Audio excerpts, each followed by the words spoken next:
Guys আজকে পুরো অন্যরকম একটা ভিডিও, কারণ আজকের ভিডিওতে আমি অ্যাকচুয়ালি কোশ্চেন আনসারই আপনাদের সাথে শেয়ার করব। সো বেসিক্যালি আমার যে সোলার প্যানেল রয়েছে এবং সোলার প্যানেল সেট আপ রয়েছে, আমার যে ব্যাটারি রয়েছে, আমি কী কী সেট আপ ব্যবহার করি, এগুলো আপনারা সবাই দেখেছেন। যারা দেখেননি তাদের জন্য এই ভিডিওর কমেন্টেই কিন্তু আমি পিন করে দেবো এবং তার সাথে সাথে ডেসক্রিপশন বক্সে লিঙ্ক দিয়ে দেবো প্রত্যেকটা ভিডিওর, তাহলে আপনি দেখে নিতে পারবেন যে আমি সোলার নিয়ে কী কী ভিডিও বানিয়েছি, কোন কোন প্যানেল ইউজ করি বা সব কিছু। বাট তারপরেও যারা বিভিন্ন সময় বিভিন্ন ভিডিও দেখেন, ধরুন আপনি হয়তো আমার যে ব্যাটারি ভিডিও সেটা দেখেননি, যার জন্য ব্যাটারির দামটা জানেন না, কিন্তু সোলারের ভিডিওটা দেখেছেন, যার জন্য সোলারের ভিডিও থেকে কমেন্ট করেছেন ব্যাটারির দাম কত, বা ব্যাটারির ভিডিওতে গিয়ে কমেন্ট করেছেন সোলারের দাম কত, বা আমার প্যানেল কটা রয়েছে, বা আমার মেশিন কী কী রয়েছে, এগুলো হয়তো জিজ্ঞাসা করেছেন। তো তার জন্য আমি ভাবলাম যে কোনো একটা ভিডিওতে যদি আমি কোশ্চেনগুলো বান্ডেল করে তার অ্যান্সারগুলো আপনাদের দিয়ে দিই, তাহলে কিন্তু সবাই কিন্তু একই জিনিসটা দেখতে পারবেন। তো আজকের ভিডিওতে আমি আপনাদের আমার সোলার রিলেটেড যত কোশ্চেন আপনারা আমাকে করেছেন সবগুলোর অ্যান্সার আপনাদের ক্লিয়ার করব এবং আশা করি আপনাদের ভালো লাগবে। সো ভিডিও শুরু করার আগে সবার কাছে একটা রিকোয়েস্ট, আমার চ্যানেলে যদি আপনি নতুন হয়ে থাকেন এবং এই মুখটা যদি প্রথম দেখে থাকেন, প্লিজ একটু কষ্ট করে সাবস্ক্রাইব করবেন এবং পাশে থাকা বেল আইকনটিতে ক্লিক করে দেবেন। তাহলে যেটা হবে, আমি যখন কোনো নতুন ভিডিও নিয়ে আসবো সবার আগে দেখতে পারবেন এবং কোনো ভিডিও আপনার মিস হবে না। ওকে, প্রথম যে কমেন্ট আমি নেব সেটা হচ্ছে এখানে দেখুন, আলমগীর হোসেন মোল্লা। তিনি আমার সোলার প্যানেল পরিষ্কার রাখার যে ভিডিওটা সেটা দেখে কমেন্ট করেছিলেন যে দাদা আপনার বিগ প্যানেল প্রাইস, মানে আমার যে বড় প্যানেলটা রয়েছে, আমার অ্যাকচুয়ালি দুটো প্যানেল রয়েছে, তার আগে সবার কাছে একটু ক্লিয়ার করে দিই যে আমার কাছে দুটো সোলার প্যানেল রয়েছে, একটা হচ্ছে 225 ওয়াটের আর একটা হচ্ছে শুধু 55 ওয়াটের।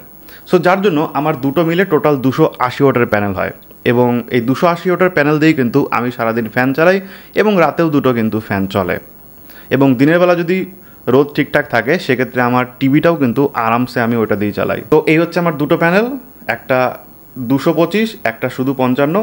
এবং বড় প্যানেলটার যে প্রাইস সেটা যদি আপনাদের দেখাই আমি, সো বেসিক্যালি অ্যামাজনে তো এটা খুঁজে পাচ্ছি না, কিন্তু লুম সোলারের অফিসিয়াল যে ওয়েবসাইট রয়েছে সেখানে আপনি মোটামুটি 8,000 টাকা দেখতে পারবেন, যদিও এটা আউট অফ স্টক, কারণ হয়তো বা এই মডেলটা তুলে দিয়েছে, এখন দেখছি 308টা বেরিয়েছে। সো 8,000 টাকা এটার প্রাইস রেখেছে। বাট আপনি যদি বাইরে থেকে কেনেন, আমি বাইরেও এই প্যানেলটার প্রাইস চেক করতে গিয়েছিলাম, তো মোটামুটি আপনি 7,000 টাকার মধ্যে কিন্তু এই 225 ওয়াটের প্যানেল পেয়ে যাবেন।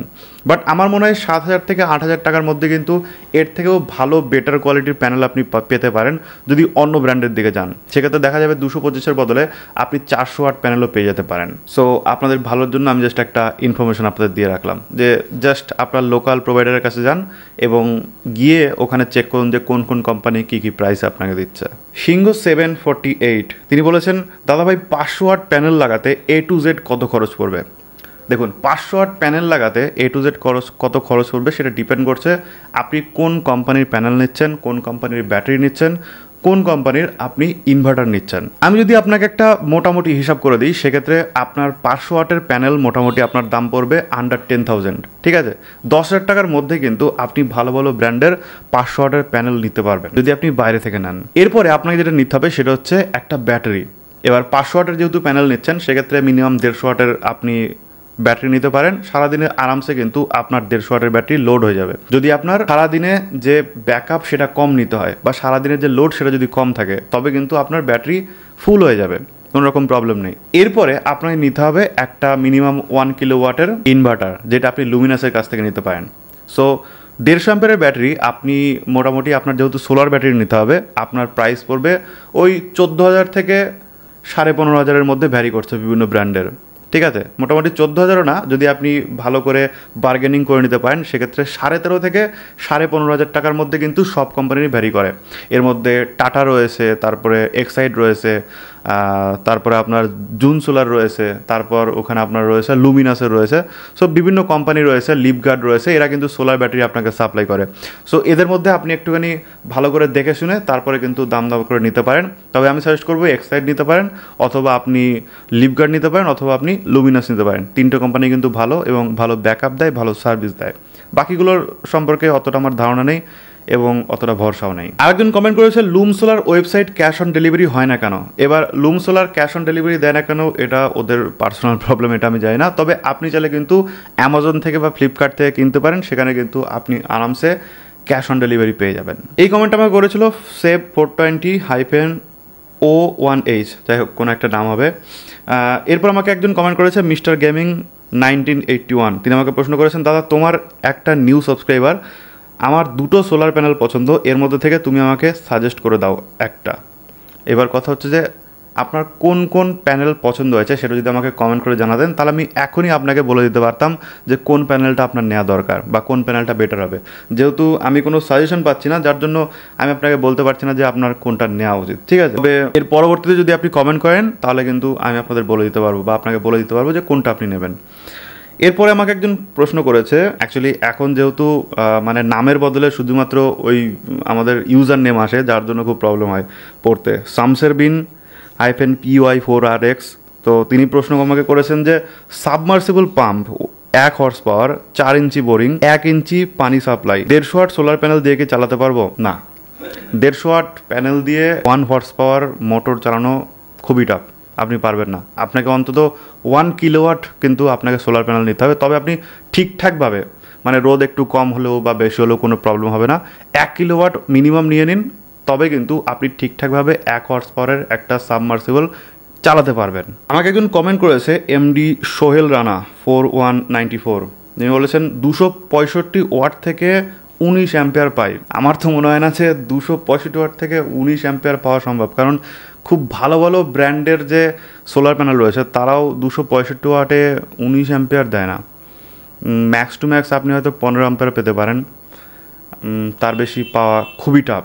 সোহেল টেক আমাকে প্রশ্ন করেছে প্যানেলের দাম কত দাদা? দেখুন, এখানে অনেকে আমাকে প্রশ্ন করেছেন যারা কিন্তু বাংলাদেশ থেকেও, ঠিক আছে, বাংলাদেশ থেকেও, ইন্ডিয়া থেকেও, সব জায়গা থেকে আমাকে কিন্তু প্রশ্ন করেছেন। সো যার জন্য আমি আপনাদের বাংলাদেশি দাম তো সঠিকভাবে বলতে পারবো না, বাট ইন্ডিয়ান দামটা আমি আপনাদের একদম এক্স্যাক্টলি বলতে পারবো অ্যামাজন, ফ্লিপকার্ট দেখে। সো আমার যে 55 ওয়াটের প্যানেলটা আছে ওটা মোটামুটি আপনি 2,500 টাকার মধ্যে পেয়ে যাবেন, আর যে 225 ওয়াটের প্যানেল রয়েছে সেটা 7 থেকে 8,000 টাকার মধ্যে পেয়ে যাবেন, লোকালে খুঁজলে আরও কম।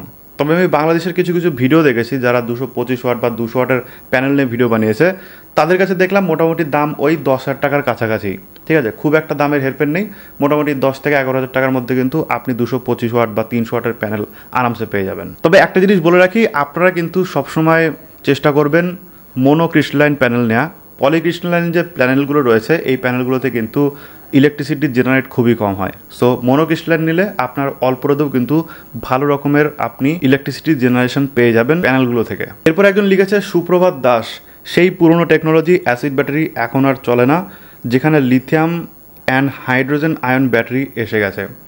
অবভিয়াসলি এসে গেছে, খুবই ভালো ব্যাপার, খুবই ভালো কথা, এবং লিথিয়াম আয়ন কিন্তু ডেফিনেটলি খুবই ভালো ব্যাটারি। বাট আপনি যদি দেখেন এই যে অ্যাসিড ব্যাটারিগুলো রয়েছে, অ্যাসিড ব্যাটারিগুলোর কিন্তু টেকনোলজি অনেক ভালো হয়েছে। বিশেষ করে ফ্ল্যাট প্লেটের বদলে যে টিউবুলার ব্যাটারিগুলো এসছে এগুলো কিন্তু খুব ভালো রান করছে এবং ভালো দিন চলছে, মোটামুটি 5-6 বছর, অনেকে 7-8 বছরও চালিয়ে দিচ্ছে টিউবুলার ব্যাটারিগুলো। এমনকি আপনি যদি একটা লিথিয়াম আয়ন ব্যাটারি নেন, সেটার যে প্রাইস পড়বে সেই প্রাইসটা দিতে গিয়ে কিন্তু অবস্থা খারাপ হয়ে যাবে। যদিও লিথিয়াম আয়ন ব্যাটারির মধ্যেও কিন্তু অনেক ভাগ আছে, কিছু কিছু কমা লিথিয়াম প্যাক রয়েছে যেগুলোর দাম কম, যেগুলো একটু ভালো সেগুলো একটু দাম বেশি। আপনি যেগুলোর কথা বলছেন সেগুলো হচ্ছে ভালো লিথিয়াম প্যাকগুলো যেগুলো রয়েছে, যেটা এইরকম 150 অ্যাম্পিয়ারের একটা লিথিয়াম ব্যাটারি নিতে গেলে আপনাকে প্রায় 30,000 টাকার কাছাকাছি খরচ করতে হবে মিনিমাম। সেখানে আপনি এই ব্যাটারি যদি ব্যবহার করেন এবং আপনার যদি লোড কম থাকে, সেক্ষেত্রে কিন্তু কোনো রকম প্রবলেম আমি দেখি না। 13-14 হাজার টাকায় যদি আপনার 5-6 বছর একটা ব্যাটারি চলে এবং আপনার যদি লোড কম থাকে সেটা যদি 7-8 বছর চলে, আমার মনে হয় এনাফ। এখন আপনি যদি লিথিয়াম ব্যাটারিও নেন ওই 30,000-35,000 টাকা দিয়ে, সেটাও যদি 10-12 বছর পরে নষ্ট হয়ে যায় তাহলে খুব একটা কিন্তু সেন্স হয় না। আর ওই যদি আপনি 15-16 বা 20,000 টাকার মধ্যে এই ধরনের 150 অ্যাম্পিয়ারের লিথিয়াম আয়ন ব্যাটারি নেন, সেটা ওই 5-6 বছর 7 বছর গিয়ে কিন্তু শেষ হয়ে যাবে। তো আমার মনে হয় না যে খুব একটা প্রবলেম এখন মানে রয়েছে এখনো পর্যন্ত। লিথিয়াম আয়ন ব্যাটারির যদি দাম অনেকটা কমে যায় দেন তারপরে আমার মনে হয় যে হ্যাঁ, বিশাল সেন্স। যদি আপনি এক জায়গা থেকে অন্য জায়গায় নিয়ে যেতে চান, যদি আপনি কোথাও ট্যুর করছেন আপনার সাথে নিয়ে যাচ্ছেন, বা আপনি পিকনিক করবেন সাথে নিয়ে যাচ্ছেন, বা আপনাকে বারবার করে ব্যাটারিটা মুভ করতে হয়, সেক্ষেত্রে খুব ভালো ব্যাপার। তাছাড়া যদি বাড়ির এক কোনায় পড়ে থাকে, আপনার সিঁড়ির নিচে পড়ে থাকে, আপনার ঘরের এক কোনায় পড়ে থাকে, আমার মনে হয় না যে অ্যাসিড ব্যাটারি এখনও খুব একটা খারাপ পরিস্থিতিতে রয়েছে। এরপর একজন কমেন্ট করেছেন অঙ্কিতা 10P, ইউপিএস তো বেশি সময় চলে না। হ্যাঁ, ইউপিএস বেশি সময় চলে না, একদম ডেফিনেটলি কিছুক্ষণ পরে বন্ধ হয়ে যেতে পারে। তার কারণ হচ্ছে আপনার যদি লো কারেন্ট পাস হয় বা আপনার যদি লোড বেশি না থাকে, সেক্ষেত্রে ইউপিএস অটোমেটিক কাট করে দেয়। কিন্তু ইউপিএস একটা রেজিস্ট্যান্স রয়েছে, যদি আপনি ওটাকে কেটে দেন, আমি একটা ভিডিওতে আপনাদের দেখিয়েছি, তো ওটা যদি আপনি কেটে দেন সেক্ষেত্রে কিন্তু ইউপিএস আপনি লং টাইমে ইউজ করতে পারবেন বা লং রানে কিন্তু আপনি ইউজ করতে পারবেন, কোনো রকম প্রবলেম হয় না। আর তার সাথে যেহেতু ইউপিএস গরম হয়ে যায়, যার জন্য একটা ফ্যান লাগিয়ে দেওয়া রয়েছে, আমার পুরোনো ভিডিও দেখলে আপনি বুঝতে পারবেন, আমি ডেসক্রিপশন বক্সে লিঙ্কও দিয়ে দেবো। তো ওই রকম যদি আপনি একটা এক্সস্ট ফ্যান লাগিয়ে দিতে পারেন সেক্ষেত্রে ইউপিএসও কিন্তু আপনি অনেক দিন চালাতে পারবেন এবং লংয়ে চালাতে পারবেন। আরেকজন কমেন্ট করেছেন আসাম কি গায়ন ব্যাটারি প্রাইস দেখুন, একটু আগে আপনাদের বললাম যে মোটামুটি 13.5 থেকে 15.5 মধ্যে ভ্যারি করছে। এবার আমি যদি আমার প্রাইসটা বলি সেক্ষেত্রে আপনার সাথে নাও মিলতে পারে, বা আপনার যে লোকাল ভেন্ডর রয়েছে সে আপনাকে সেই প্রাইসে নাও দিতে পারে। যেহেতু ব্যাটারির প্রাইস ওঠানামা করে, কোম্পানি এটা সবসময় কিন্তু রেগুলেট করছে, সো এক এক সময় একরকম হবে। সো 13.5 থেকে 15.5 আপনি ধরে রাখতে পারেন। এরপরে ব্যাটারির মধ্যেও আবার ভাগ রয়েছে, কিছু ব্যাটারি রয়েছে যেগুলো হচ্ছে 3 বছরের ওয়ারেন্টি, আবার কিছু ব্যাটারি রয়েছে 6 বছরের ওয়ারেন্টি, 5 বছরের ওয়ারেন্টি। সো ওয়ারেন্টির ডিফারেন্টের জন্য কিন্তু ব্যাটারিতে যে দাম সেটা কিন্তু অনেকটাই কম বেশি হয়। যদি আপনি 3 বছরের ব্যাটারি নিতেন, মানে আমার যে ব্যাটারিটা রয়েছে এর যদি 3 বছরের ওয়ারেন্টিওয়ালা যদি আমি ব্যাটারিটা নিতাম তাহলে আমার মোটামুটি 12,000 টাকা দাম পড়তো। কিন্তু আমি যেহেতু এটা 5 বছরের ওয়ারেন্টিওয়ালা ব্যাটারি নিয়েছি এবং শুধু ওয়ারেন্টি না পুরো গ্যারান্টিওয়ালা ব্যাটারি নিয়েছি, সো যার জন্য আমার দাম পড়েছে 14,000 টাকা। সো এটা কিন্তু অবশ্যই দেখে নেবেন যে ব্যাটারির দাম কম বলছে মানে যে ওটা নিয়ে আসলাম তা কিন্তু না। ওয়ারেন্টি যেটার বেশি থাকবে সেটা কিন্তু বেশি দিনও চলবে, কারণ কোম্পানি জানে যে কোন ব্যাটারি বেশি দিন চলবে, সো যার জন্য কিন্তু ওয়ারেন্টি ওটার বেশি দিচ্ছে ইচ্ছা করে। কারণ 5 বছরের যদি ওয়ারেন্টি দেয়, কোম্পানি জানে যে 5 বছরের মধ্যে কিছু হলে আমাকে ব্যাটারিটা রিপ্লেস করে দিতে হবে, সো সেইভাবেই কিন্তু টেকনোলজি ব্যাটারির মধ্যে দিতে হবে যাতে ব্যাটারিটা অন্তত 5 বছর লাস্টিং করে। আর যেটার মধ্যে 2 বছর বা 3 বছর ওয়ারেন্টি দিচ্ছে সেটার মধ্যে সেই টেকনোলজি ইউজ করেছে কোম্পানি, যাতে 2-3 বছর পরে যদি নষ্ট হয় কোম্পানির কোনো দায় থাকে না, ঠিক আছে? ওই জন্য আপনার কাছে যদি টাকা থাকে এবং আপনি যদি ভাবেন যে না আমি লংয়ে ইউজ করবো ব্যাটারিটা, সেক্ষেত্রে আমার মনে হয় যে 5 বছরের বা 6 বছরের যে ওয়ারেন্টি দিচ্ছে যে ব্যাটারিগুলো সেটা কিন্তু চোখ বন্ধ করে নিঃসন্দেহে বেশি দিন চলবে। এবার হ্যাঁ, ইউনিটে যদি প্রবলেম থাকে সেক্ষেত্রে ব্যাপারটা আলাদা, যে ভাগ্যক্রমে নষ্ট হয়ে গেল, ইউনিটটা ম্যানুফ্যাকচারিং ডিফেক্ট রয়েছে, সেক্ষেত্রেও আপনার কাছে গ্যারান্টি ওয়ারেন্টি রয়েছে, আপনি গিয়ে জাস্ট জমা দিয়ে দেবেন, হয়তো একটু টাইম লাগতে পারে কিন্তু আপনার কাছে কিন্তু রিপ্লেস হয়ে নতুন ব্যাটারি চলে আসবে, বা যদি ওটা সারানো যায় সেক্ষেত্রে কিন্তু সারিয়ে আবার আপনাকে ঠিকঠাক করে কিন্তু দেবে। তো এটা কিন্তু অনেকটা ভাইটাল একটা বিষয়, যারা ব্যাটারি কিনবেন এটা কিন্তু দেখে শুনে কিনবেন। আর সোলার প্যানেলগুলোতে নর্মালি 25 বছরের ওয়ারেন্টি থাকে, 10 বছরের ম্যানুফ্যাকচারিং ডিফেক্ট ওয়ারেন্টি থাকে, আর বাকিগুলো কিন্তু পারফরমেন্স ওয়ারেন্টি থাকে, যেটাও কিন্তু আবার অনেক মানে ক্রিটিক্যাল ওয়ারেন্টি থাকে। সো আপনি একবার দেখে শুনে যে কোম্পানির প্যানেল কিনছেন সেটা দেখে শুনে তারপর কিনবেন, ঠিক আছে? তো এটা হচ্ছে ব্যাপার। তো আশা করি সোলার নিয়ে অনেকগুলো প্রশ্নের জবাব আমি আপনাদের দিতে পেরেছি। যদি আপনাদের আরও কোনো কোশ্চেন থাকে সেক্ষেত্রে আমাকে কমেন্টে জানাতে পারেন। নেক্সট যখন কোনো আবার প্রশ্ন উত্তর পর্ব করবো তখন কিন্তু আপনাদের এটা জানিয়ে দেবো। সো ভিডিও ভালো লাগলে লাইক করবেন, শেয়ার করে দেবেন আপনার বন্ধুদের সাথে, যাতে বিষয়গুলো জানতে পারে, শিখতে পারে। থ্যাংক ইউ সো মাচ পুরো দেখার জন্য। দেখা হবে নেক্সট কোনো ভিডিওতে। টাটা।